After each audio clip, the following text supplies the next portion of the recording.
Hello, so tonight I wanted to do a patch from scratch, but I just got a bit carried away and I was just playing away and it got a bit late, so I thought, well, I won't do one, I haven't got time. But then I did think, well, if I was recording this, I would go through the same process that I normally go through in order to get this onto YouTube. And I remembered that I had a few comments from people that asked me what audio interface I was using, how am I optimizing things for YouTube, how am I getting my output onto YouTube, how long does it take, because some people find that it takes a long time. So I thought I'd do a quick video on my workflow from when I've actually produced something to how I get it onto YouTube. So I've got a few tips for that. So tip number one is make sure your levels are not too low. If you are performing and you've got your headphones turned up really loudly, you might forget that your levels are too low. So if your levels are only pushing like minus 40, minus 30, and you don't optimize on your master channel, even if you're up to minus 24, you're going to find that your output's way too low. So what that means is that if someone's watching one video on YouTube that's fully optimized, they'll have the volume set correctly, and then they'll come and watch your video and it will be very, very quiet. And then they'll have to turn it up a lot and it'll be hissy, and then the next video will be too loud, and it just won't work. So just make sure that you check your levels when you're performing and your headphones aren't up too loud. That leads on to the second tip, which is exactly the opposite, which is make sure your levels aren't too high. Now, if your levels are too high, you've got two problems. Firstly, your Euro rack, even if you think your levels are as high as you can possibly get them, what you might find is that things like your oscillators, if you've got some subtractive synthesis going on where it's taking a lot of the voltage out via your filters, your VCAs and your envelopes, you might think your levels are correct, but then if you open that up and it starts allowing a lot of the voltage through, it can suddenly get very hot. The levels that these things can put out is huge. So before you know it, it might suddenly get very loud and all of a sudden your meters have gone red and everything starts distorting. And if you're not monitoring directly on that, you might think it's okay when you listen to your Euro rack, but your recording might sound really bad. Similarly, the microphone that I'm talking into now, you need to make sure that that doesn't go too high, because if you're recording a voiceover for everything, if that starts distorting, then all it does is put people off. I've watched videos that I was really interested in and I just had to switch off because I couldn't cope with the distorted voice. So yeah, make sure nothing distorts. So how do you make sure your levels aren't too high and they aren't too low? Now, you can spend hours researching this on the internet and you can figure out how to do it from first principles, and it will take you hours. So what I've learned is how can I do this as quickly as possible for minimum effort and minimum cost. So my minimum cost ended up being £30, which is approximately $40. And I use it on every patch and it was money well spent. And what that is a copy of Ozone, which I bought and I put on the master channel, and I just go to the loudest part of the track when I'm ready to output for YouTube, and I just optimize for streaming, and you click through a quick wizard and it automatically ups your gain and auto EQs your output, because generally I'm miles off where I should be, and then it is just at the right levels for things like YouTube and streaming. I've recorded videos before that have been too quiet and I've thought they've been perfect, and I've listened back maybe in the car or on my iPhone or somewhere, maybe on some iPods, and it just sounds awful and you've got to turn the volume up way too loud. So £30 well spent. Buy a copy of Ozone. Now, some of you might be thinking, oh yeah, I've seen Ozone, that's £150 or $200 or something. Yeah, if you buy the latest version with all the bells and whistles, you're going to spend a lot of money. But I found, so when Ozone 9 was out, I found Ozone 8 and they sold it for 30. I think I spent $37. I bought it in dollars. And that was good enough. There are better versions that will give you a slightly better output, but that was good enough for me. So that's all I needed. So that's tip number 1. Get yourself a copy of Ozone to master your output, to get your levels right for YouTube. So my second tip is where I moved on to from when I first bought my Euro rack. So when I bought this cost me a lot of money. It was hard-earned money. It cost me 4 figures. It was about £2,000+, and I loved playing around on it. It would give me a stereo output through this line out module, and I have 2 outputs here. They would go into my sound card, and I was quite happy. I could record, I could jam, I had drums that I would just play on Ableton, and I was happy. However, if you want to do anything after the fact that you've recorded, if you've only recorded in stereo and say you have drums in here, or you have more than one voice and some effects, and you start mixing some levels, you might be performing and you're mixing away in here, which is great for performing. But say you had a kick drum in here as well, everything is all coming out in the same stereo channel, and you can't easily then get your levels right. Say your kick drum came through way too loud. I've got some videos, if you want to go through my back catalogue, feel free, but there are videos in there where the kick drum is just like twice as loud as anything else. And it just sounds shit, quite frankly. But that's how I learned. I learned by putting videos out there and then listening back in the car, listening back on different devices, and realizing that everything was wrong. So what I did was I invested in an audio interface, a proper audio interface for Eurorack. Now, there are 2 ways you can do this. You can either buy an outboard mixer that also doubles as an audio interface. That way you can take the mini Eurorack cables out to 1/4 inch in each of the channels. There's several that I think are 12-channel mixers. And then you can have one voice per channel into the mixer and into your Eurorack. Now, if that's the route you want to go, that's great. Mixers are quite big. They're great if you've got other things like synths and guitars that you want to plug in, and maybe some microphones. That's great. The route that I went down, though, because all I do is I just do this on my own. I'm sat in my studio/bedroom. I don't have any people I'm performing with. I like to do this quite solitary, so I don't need anything else. I just need my own way of recording my own music. So what I went for was a Eurorack audio interface. So what I'm going to do now is I'm just going to pan the video up, and you can see a bit more of my system. And over here in the corner is my audio interface, and if I can just get that close enough, that's an Expert Sleepers ES9. Now, the reason I went for this is because it cost me a lot of money. No, obviously that's not the reason. It cost a lot of money. It was £500, so approximately $600.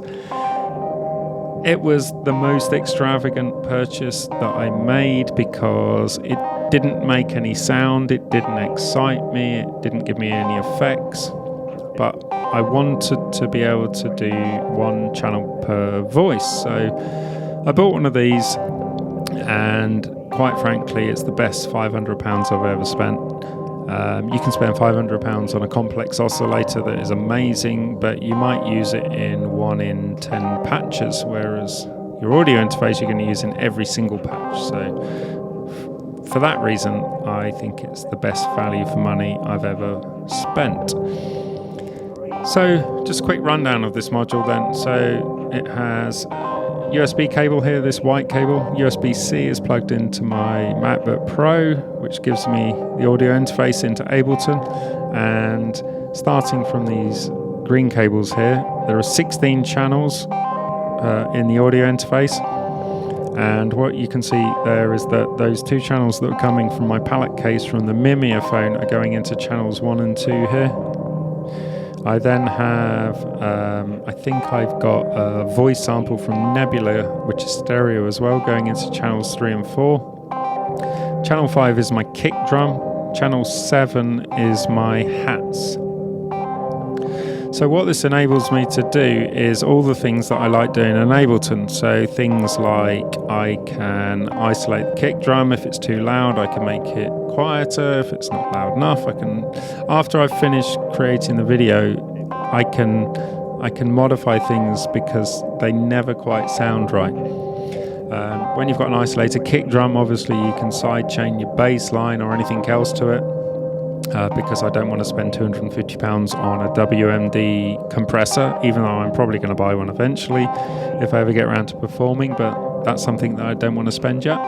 So yeah, I use Ableton, and if I just pull this back out, what I'll do is I'll just swing this round, and hopefully we can then see Ableton.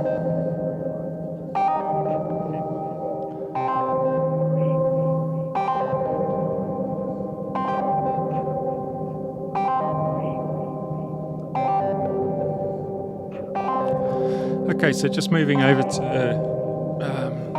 what I've got here is an iPad. iPad is sat on my push 2 because I just like to use the push 2 as an 8-channel mixer, which is quite an expensive way of doing it, but I kind of like it. And this iPad is just mirrored from my laptop. So I got the laptop's off over here, and this is recording the in the other window of Ableton. So this one I'm just looking in session view, and I can go through each channel and just look at the levels and set all the parameters that I want. So after I've recorded things, what I'll generally do is just take a look. So what you'll see is that the pink channel on channel 1 is the microphone, and then I have a group of modular lead channels, which I just name after the same as the ES9 channel. So you've got ES9 1, ES9 2, ES9 3, ES9 4, which are the lead sound that you can hear in the background, and also which you can't hear is the voice sample on channel 3 and 4 because it's very quiet. But if I just adjust the effects, you might just hear this coming through.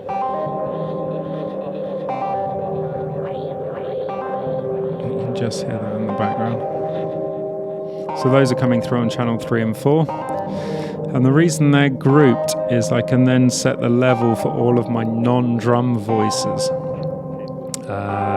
Because what I'll do is I will set the level of the drum voices here, which are on channels, as you can see on channels 5, 6, 7 and 8 here. The drums aren't on at the minute, but I've also grouped those because when I'm performing, I'll generally set the levels of the voices against the drums and then sidechain them. But then when I come to do a voiceover, if I'm doing a video for channel 1, I'll usually find that the microphone can't overpower them. So I can just reduce this group of voices here and also the group of drums. And then that just allows the microphone to come through, because the microphone just needs to be a lot, if you're recording a voiceover, the microphone needs to be a lot louder basically. So let's bring in some drums. If I just bring in a kick drum now on the modular, which is Euclidean circles into Squid Sample, I'll just bring in 2 kicks. So you can see the kick drum here now. And then if I bring in some hats,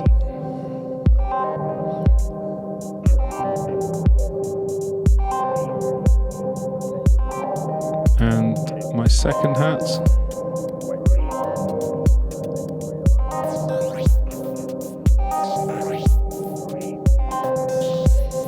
So my 2 hats are coming through on this combined channel. Is it 7? I can't remember what channel. It's this one. So I got kick, I got hats. So the kick is here, and then if you look across to these lead channels, you can see that I've got sidechain compression to the kick, and also a small echo effect, which is this ping pong, which it's not to ping pong it really heavily because it's only 9.5% down here.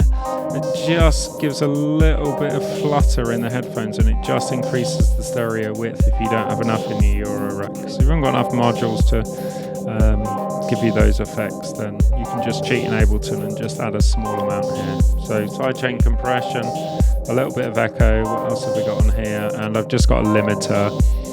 That's just in my default template because if things start coming through a little bit too loud, it just protects the channel. And then I'm just taking off a bit of the low end in EQ. Kick drum here, I generally take as much low end off the kick because the Euro rack kick usually is like, it's all the way down here as well. And if I've got a bass line, you generally want the bass line to not overlap with the kick too much. So if there's an actual bass line, usually something like BIA or something is down here, and I usually just take the kick up a little bit. And that's pretty much it. It's just EQ, maybe some sidechain against the drums, and a little bit of stereo width. And that's all I'm doing in here. But if I show you my audio interface,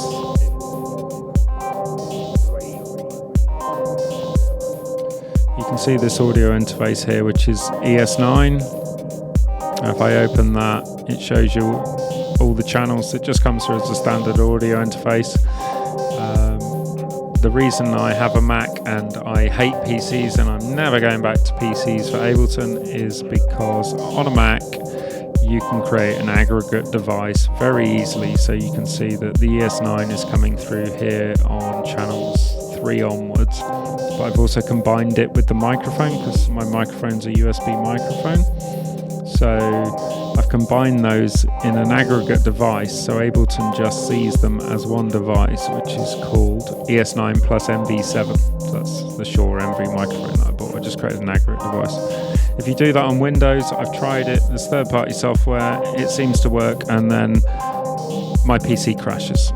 Just randomly, I can be in the middle of doing something, it just crashes, and I've never seen a blue screen on a PC in years until I tried to create an aggregate device on Windows. So no, I'm not doing that anymore.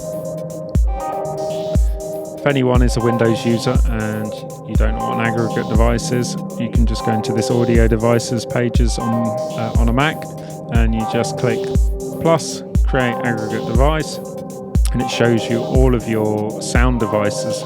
And you can just say, right, I want to create a microphone and an ES9. Say, for example, I had some guitars or something on my normal audio interface, this pre-Sonos. I could just add that and create that into the audio device, and then that would give me, what's that? That is 16, 20, that's a lot. There's a lot of channels. And it never seems to miss a beat. So yeah, definitely recommend a Mac if you're creating aggregate devices. Don't use Windows. If anyone's got comments on Windows as to why my PC crashed, then please let me know. I tried it, it just didn't work for me, so I'm not doing it. And I also have Siri for some reason popping up on this Mac. It's obviously the iPad has decided that it wants to take over my life.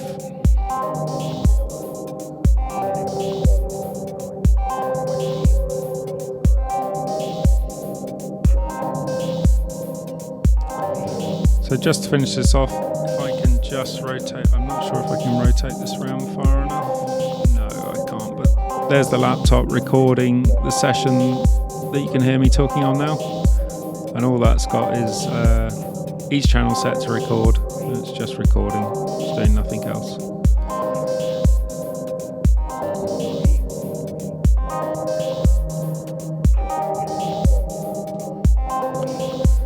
So yeah, that's pretty much it. That's my tips for how to record a YouTube video. Like I said, this is just an iPhone 12 on a little arm that I've got attached to the desk, and that's just recording alongside the microphone, and then all I do is go into iMovie and combine the video and the audio. Sometimes it takes a little bit of syncing. If you've got a long one, you might have to like have 5 minutes and then just adjust slightly, because the audio sometimes can be a little bit out. But generally that takes about 10 minutes. Most of the time is actually uploading to YouTube. And then, like I said, I had some drums that I was showing you a minute ago, and those drums are here in the squid sample here, and the Euclidean rhythms is just doing the bass, the hats, and the alternate hats, which have got this bit crusher on them, which I for some reason love playing with. I think it harks back to my Commodore 64 and Commodore Amiga days.